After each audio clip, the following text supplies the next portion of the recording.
bagaimana cara industri menanggapi ini dan apakah juga berpengaruh dengan biaya pakan, Pak?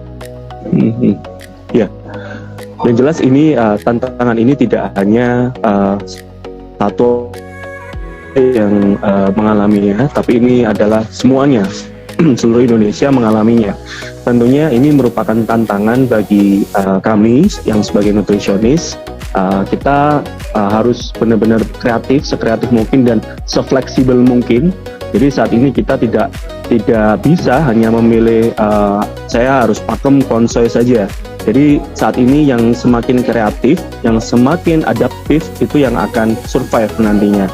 Dan yang kedua, tentunya kita harus bisa menentukan nilai mungkin minimum nutrisi dari bahan baku alternatif tadi itu agar secara konsistensi formula yang kita buat itu relatif lebih stabil seperti itu.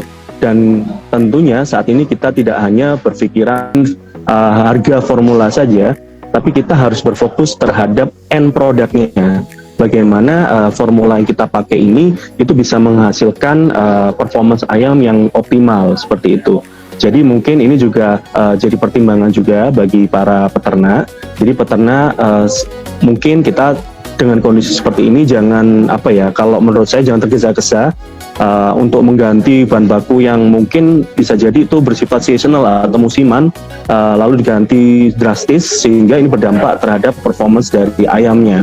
Tapi kita harus berpikir terlebih dahulu formula atau nutrisi yang kita pakai ini itu kita berdampak terhadap ending dari performance ayamnya sehingga bisnis ini tetap akan saling jalan.